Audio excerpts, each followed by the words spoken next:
The Umbrella Academy dislikes talking about the gay agenda that the Umbrella Academy seems to have, or not the Umbrella Academy, but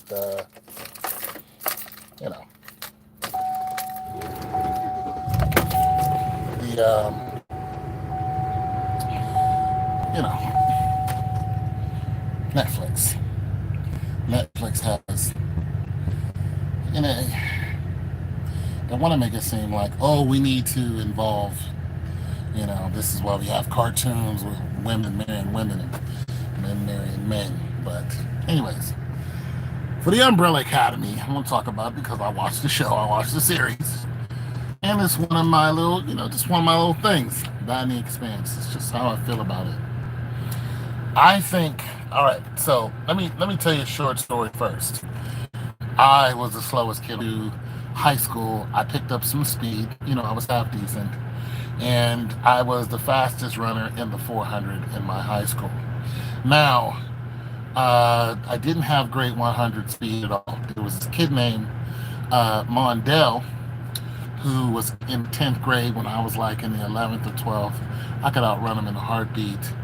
Until one day we were doing sprints, just me and him, and we were sprinting and I was beating him. I didn't have to put a lot of effort into it. And then one time he just sprinted right past me and I was like, hold on, let me, tighten my gear up because he just ran past me like nothing. So boom, I tried to put more effort into it and I never beat him again. And I was wondering how he did that. I saw him go from, one of the slowest kids in the school to the fastest kid in school right in front of me. Now, his cousin James Law was able to do the same thing, and he won the state in 3 different events. He won it in the 100, the 200, and the 400. So he was just ridiculously fast, but it didn't hit him until the 12th grade. So there is some type of genetic code that hits his family when it reaches puberty in the 10th grade, it seems, when they're like 16. And and that always stuck with me because I was always wondering, like, when are people their strongest and their fastest? But these guys turn out to be extremely fast, and it hit them both at the same time. Now, to the Umbrella Academy, the reason why I watch those shows is because I'm interested in extraordinary abilities. Now, of course, you got, these, as the story goes, and in the Umbrella Academy, now that they're older and they're pretty much adults, their extraordinary abilities have, come to its full fruition. Klaus can talk and control. The dead, number one, is just invulnerable. And I mean, and he's, super strong. I don't know the order. The rumor chick, she's the same ability.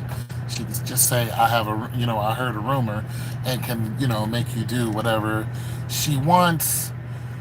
Diego, his ability is basically, he's pretty good with throwing things, but one reason why he's good at it is because he can manipulate something in midair. Now, this took interest to me. I was just like, that's pretty cool.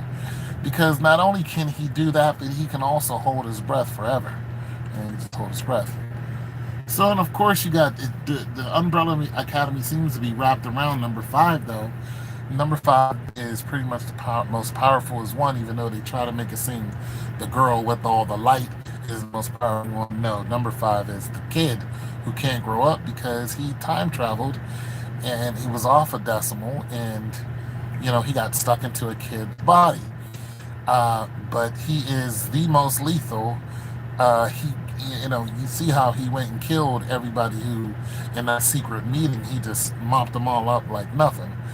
Uh, and he's an assassin. Even when he does get older in another timeline, he actually gets older and he's an assassin now. Who am I missing? The kid that died. His ability is, I think his name is Adam or whatever. He's able to open up a portal to his stomach, and it's another universe that is nothing but demons. So he opens it up, and these demons come out, snatch, and kill anyone. And yeah, that's pretty powerful. We've seen something like that before in Marvel universe, and it was a flurkin, which was a cat, and they looked at him and said, "That's not a cat." And he's like, "No, it looks like a cat," and it's the one that scratched Samuel L. Jackson, his character, in the face and gave him those three scars over his eye. But that's not what really happened. Wolverine is the one who gave him those three scratches, not the Flurkin. Anyways, I digress. So the Umbrella Academy, I really like it. I really like it. I want to see what they're gonna go, where they're gonna go with it. It's good writing. To me, it's good writing. I still can't stand the whole gay agenda that I see in these stories. But when you get past that, the acting in it the acting has deepened in it. And I'm gonna tell you what. Now, Sonya, I believe her name is, the I Heard a Rumor girl. Even though she's not bad at hand-to-hand fighting, she just isn't that interesting to me.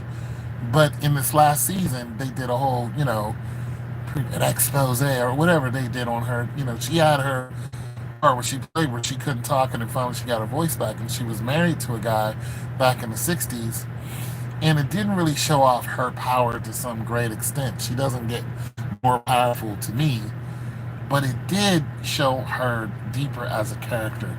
And I like the fact that they did that. I like the fact that they had her all grown up in an all grown up situation that's very real, even for us today. So I really dig that. I like the fact that they went back to '68 where Kennedy got killed, and they dealt with that on their own level, and they had the fight between number five grown and number five young. So that was really chill. Now, what I don't like about Diego, and I really enjoy Diego's character.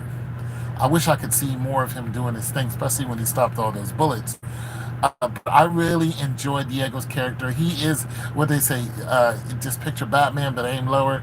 But Batman doesn't have any extra, outside abilities. His, ability is, his mind. He's the greatest detective ever. But when it comes to Diego, he's not the greatest detective, even though he's not bad at it. He's not bad at it at all. He does things wrong. But his fighting, I enjoy his fighting. I enjoy the hand-to-hand situation that they put him and his dad in.